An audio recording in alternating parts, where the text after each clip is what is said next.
সবাইকে ঈদুল আজহার অনেক অনেক শুভেচ্ছা অভিনন্দন। আসসালামু আলাইকুম, সবাই কেমন আছেন?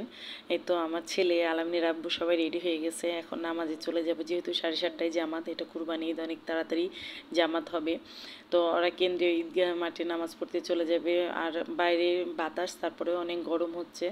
তো আলামিন, ফারদিন, আলামিনের আব্বু সবাই রেডি হয়ে গেছে, ওদেরকে বের করে দিয়ে বাকি কাজটা আমি কমপ্লিট করে নেব। কিছু কিছু কাজ করে রেখেছিলাম।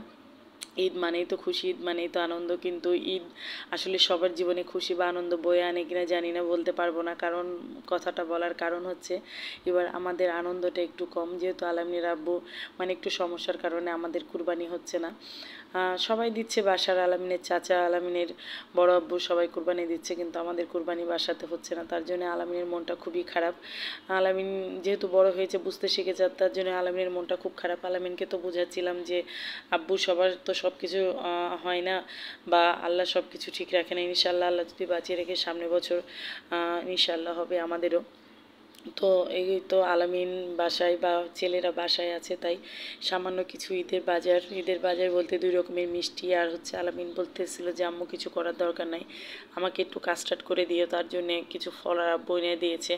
আর যে বাজারটা আপনাদের সাথে শেয়ার করলাম, সেই বাজারটা হচ্ছে আমার বাসাতে বা আমার ঘরে কোনো বাজার ছিল না।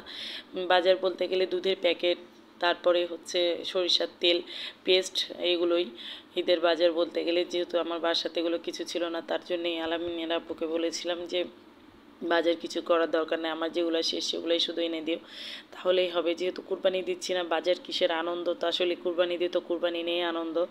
তো যাই হোক, সবই আল্লাহ পাকের ইচ্ছা, আল্লাহ চাইলে সব কিছু হবে ইনশাআল্লাহ। বিয়ে হয়ে এসে 14 বছর কোনোবার মিস যায়নি, এবার হয়তো মিস গেছে, এটাই হয়তো আল্লাহ পাকের ইচ্ছা ছিল।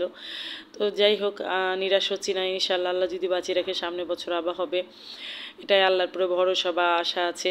তো একা হাতে যেহেতু আমাকে সব কিছু কাজ কমপ্লিট করতে হয়, তাই আমি রাতে কিছুটা কাজ গুছিয়ে রেখেছিলাম, যেটা আপনাদের সাথে আজকে সকালে শেয়ার করতেছি। আর এই তো আমার কাজ আগিয়ে রাখার জন্য আমি ওই ঘরের মানে ফ্লোরের যে বিছানাটা, এটা রাত্রে কমপ্লিট করে রেখেছিলাম। আলামিনের আব্বুদের সবারই কাপড় চোপড় সব কিছুই কমপ্লিট করে রেখে দিয়েছিলাম, যেহেতু আমাকে একা হাতে সব কিছু কমপ্লিট করতে হয়, সকালে শুধু রান্নাটা কমপ্লিট করব, তাই তো আমি রাত্রে সব কাজ করে রেখেছি। তো সবার ঈদ কেমন কাটতেছে, কেমন হচ্ছে, সবাই একটু কমেন্টে জানাবেন। আর আমাদের ঈদ এই তো আলহামদুলিল্লাহ, আল্লাহ যেরকম করে কাটাচ্ছে সেটাই আলহামদুলিল্লাহ, আল্লাহর কাছে হাজার হাজার শুকরিয়া। তো এই তো আজকের ব্লগটা এই পর্যন্ত। সবাই ভালো থাকবেন, সুস্থ থাকবেন, আল্লাহ হাফেজ।